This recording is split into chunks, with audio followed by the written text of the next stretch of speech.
your key piece of advice that you would give your younger self, what do you think that would be? Like, what advice would you have given your 22-year-old self? And maybe the sort of advice you maybe give to your students now when you're teaching. Trust the universe and trust yourself.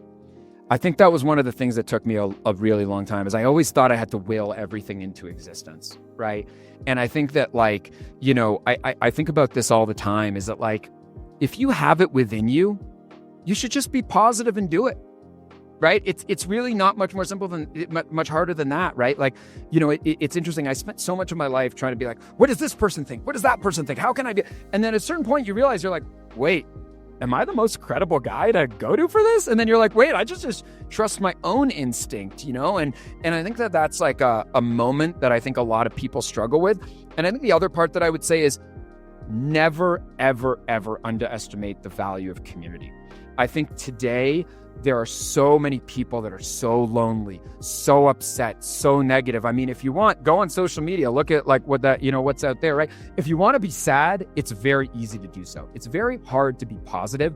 And for me, I really love to serve my communities. I love being faculty at the U, and I love it so much. I love being the CEO of a company and, you know, building and developing talent. I love being the vice president of my synagogue and connecting spiritually with my community. But the bottom line is, a community is something super, super important. And in building a business, you're inevitably building some sort of community there. And I think it's really important to think of, what community am I trying to build and how do I do so?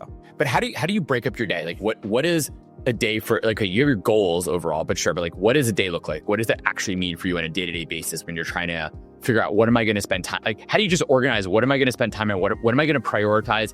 What am I going to focus on? We really haven't talked about focus, prioritization all that much. Great question. So I talked about my yearly goal settings, where I set the goals at the end of the year, and, you know, for the upcoming year. I also do a weekly goal setting exercise. So every Sunday night, I sit down and I think about, what am I trying to get done this week, right? What are my goals for this week? And I have it across all the different dimensions of my life. So for example, my first and most important goals are my health goals, right? So every morning I wake up, I walk, I stretch, I do an exercise called putting on my tefillin, which is a Jewish exercise. It's kind of like a meditation thing. It's part of my community here. I'm in this tefillin group, which has been like one of the most like meaningful things of my life. I kind of have this like morning rituals that kind of get my day started, right? So walk, stretch, tefillin, eat breakfast, and then start my day. A lot of the times I'm up before everybody else. I'm kind of like I'm a morning guy. I always joke around that like 5 a.m., you know, I would wake up. Some people go to bed at 5 a.m., you know, and so like, you know, different kind of styles. But for me, I'm a morning guy. You know, got a lot of my like internal stuff done in the mornings.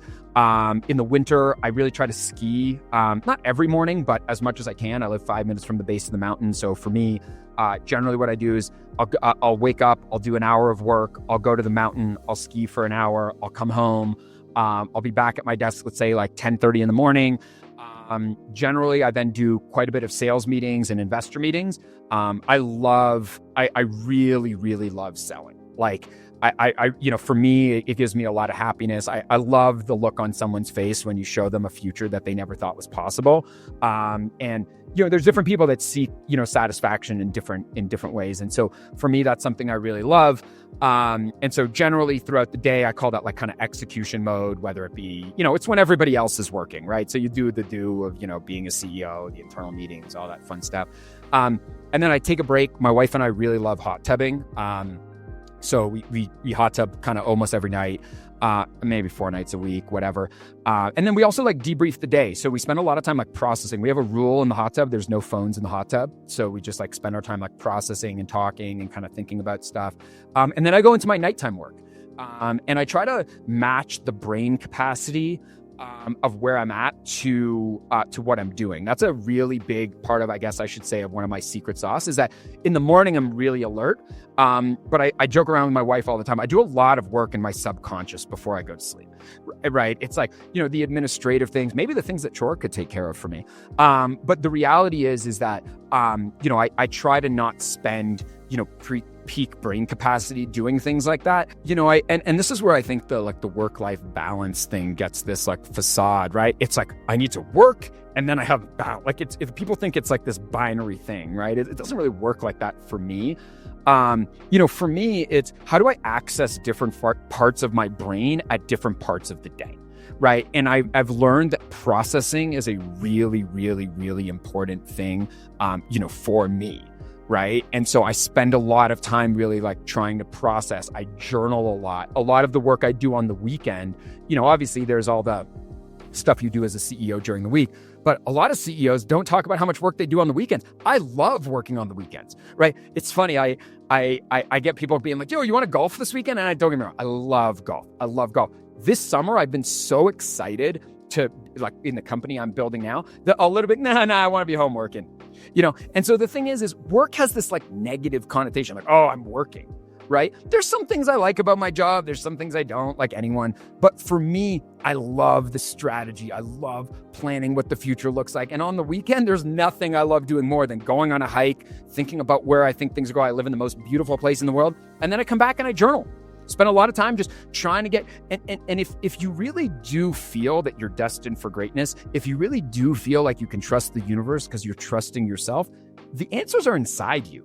You just have to figure out how to get those answers out of you, right? And that's one of the things I've spent a lot of time thinking about is how can I bring more of those answers outside of me? And it's very hard to get those thoughts from your head onto a dock, into existence. And, you know, I'm still perfecting that strategy.